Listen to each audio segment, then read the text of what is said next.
మనం చూసుకున్నట్టయితే కాకరోజు జనతా పార్టీ అనేది వచ్చింది. సోషల్ మీడియాలో ఏడా చూసుకున్నా సరే కాకరోజ్ జనతా ట్రెండింగ్ ఉంది. ఫుల్ ట్రెండింగ్ గా ఉంది.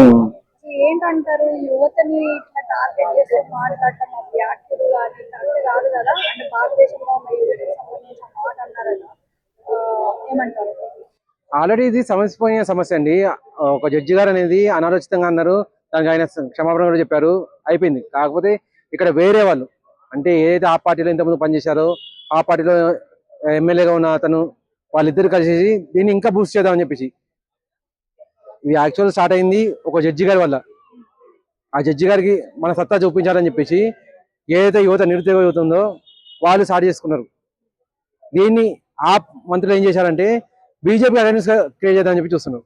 ఈవెన్ వాళ్ళు ఇచ్చిన స్టేట్మెంట్ కూడా క్లియర్ గా బీజేపీ కంటే కూడా ఎక్కువ మెంబర్స్ దీంట్లోనే ఉన్నారని చెప్పి చెప్తాం.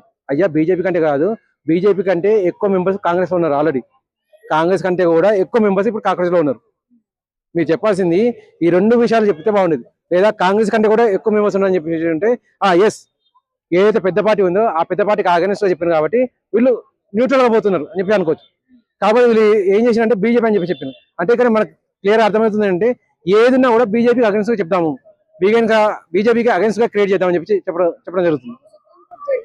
అలాంటి వ్యాఖ్యలు మాట్లాడటం అనేది కరెక్ట్ కాదు. అది కూడా యూత్ ని దూషించి అండ్ వీళ్ళు ఒక అబ్బాయికి కోపం వచ్చి లైక్ ఇన్స్టాగ్రామ్ లో ఒక ఏమంటారు అకౌంట్ ఓపెన్ చేస్తే ఒక్క రోజులోనే 2 మిలియన్ ఫాలోవర్స్ వచ్చారు.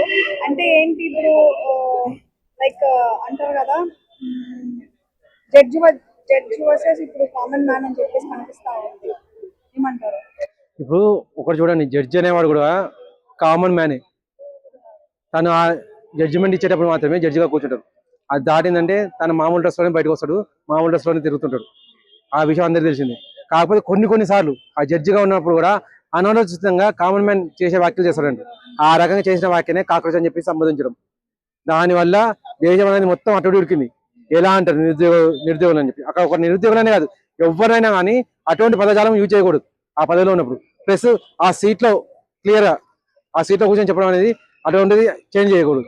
అది వాళ్ళని కానివ్వండి, స్త్రీలను కానివ్వండి, పురుషులు కానివ్వండి, పిల్లలు కానివ్వండి, వృద్ధులు కానివ్వండి, ఎవరైనా కానివ్వండి, ఎవరికైనా కానీ ఇటువంటి వాక్యాన్ని చేయకూడదు.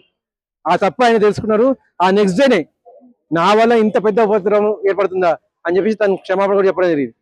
అదంతా జరిగిన తర్వాత కూడా దీని అనేది ఇలానే కొనసాగిస్తున్నారు. ఇంకా యాక్చువల్ ఎక్కడైతే క్షమాపణ చెప్పిండ్రో అక్కడ ఈ సమస్య పోవాలి. కానీ లేదు, నిరుద్యోగులు ఉన్నారు, నిరుద్యోగ సత్తా అనేది మేము చూపిస్తాము అని చెప్పి బయటకు వచ్చింది. సరే అలా వచ్చినా కూడా నిరుద్యోగ సత్తా చూపించండి, పర్లేదు, మంచిదే. ఒక దేశంలో ఇంత నిరుద్యోగత ఉంది అని అంటే బయట దేశాలు కూడా కన్నేస్తాయి. చలో భారతదేశంలో ఇంత నిరుద్యోగత ఉందంట, వాళ్ళందరినీ మన దేశానికి రప్పించుకుందాం, కొంతమంది రప్పించుకుందాము, మన దగ్గర ఎలాగో నిరుద్యోగ కొరత ఉంది, ఇక్కడ మనం ఫుల్ఫిల్ చేసుకుంటాము అనే ఆలోచన బయట దేశాలకు పెరుగుతాయి.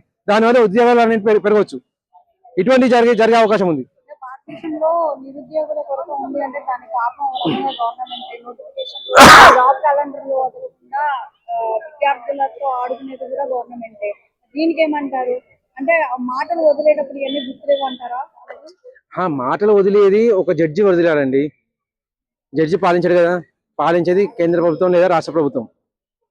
వాళ్ళ క్లియర్ తెలుసు ఇటువంటి అనేది వాడకూడదని చెప్పేసి. ఎవరో వాడింది మా వరకు ఉచ్చు బిగించింది అని చెప్పేసి కూడా వాళ్ళకి క్లియర్ తెలుసు. ఇప్పుడు ఇక్కడ చెప్పాలని వద్దు కానీ బీజేపీ ప్రభుత్వం ఒకనొక సందర్భంలో సంవత్సరానికి 2 కోట్ల ఉద్యోగాలు ఇస్తామని చెప్పి అన్నారు. నిజంగా 2 కోట్ల ఉద్యోగాలు అనేది ఇవ్వడం సాధ్యమవుతుందా? అప్పుడే మినామేషాలు వేసుకుంటూ విశ్లేషకులు అనేది మొత్తం లెక్క తేల్చి చెప్పారు. ఎక్కడ కూడా ఇది సాధ్యపడదు.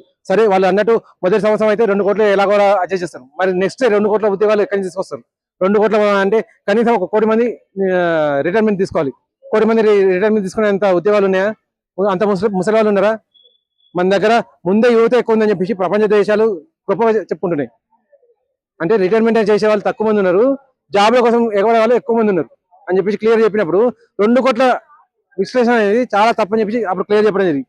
అప్పుడే ప్రభుత్వం ఏం చేయాలంటే కరెక్టే, మేము ఏదైతే 2 కోట్లు అని చెప్పి చెప్పామో 2 లక్షలు అని చెప్పి చెప్పబోయి 2 కోట్లు అని చెప్పి చెప్పాము, అనాలోచిత చర్యను లేక అనుకోకుండా వచ్చిందని చెప్పి చెప్పుంటే ఇంత సమస్య వచ్చేది కాదని కాదు. ఇది ఎప్పటికి కూడా ఆ మాట అనేది ఒకటి రావడం వల్ల వీళ్ళు ఎన్నేళ్ళు పాలిస్తున్నా కానీ ఈ ప్రశ్న అనేది ప్రతి యువత, ఇంకా అందులోనూ నిరుద్యోగ యువత అనేది ఎంతో కొంత ఖాళీ ఉంటారు. వాళ్ళు తల్లిదండ్రులతో తిట్టు తినడము, పక్క వాళ్ళతో తిట్టు తినడం, ముఖ్యంగా ఫ్రెండ్స్ తోటి. పొరపాటున ఒక 5 ఫ్రెండ్స్ ఉన్నారు అనుకోండి, దాంట్లో ఒక ఫ్రెండ్కి జాబ్ వచ్చింది అనుకోండి, ఆ ఒక్క ఫ్రెండ్ 4 ఫ్రెండ్ ఎదో చేస్తుంటాడు. అరే ఇంకా ఎన్నో రోజులు తిరిగేది మీరు ఇలా, నాలా జాబ్ చేసుకోండి అని చెప్పి. వాడు జోక్ కోసం అన్నా కూడా, లేకపోతే వాళ్ళకి ఈ రకంగానే పౌరుషం వచ్చి జాబ్ కొడతారని చెప్పి అనిపించినా కూడా, ఉద్యోగం తీసుకునే వాళ్ళైతే ఉద్యోగం తీసుకుంటారు, లేని వాళ్ళు ఉక్రేషంలో ఉంటారు.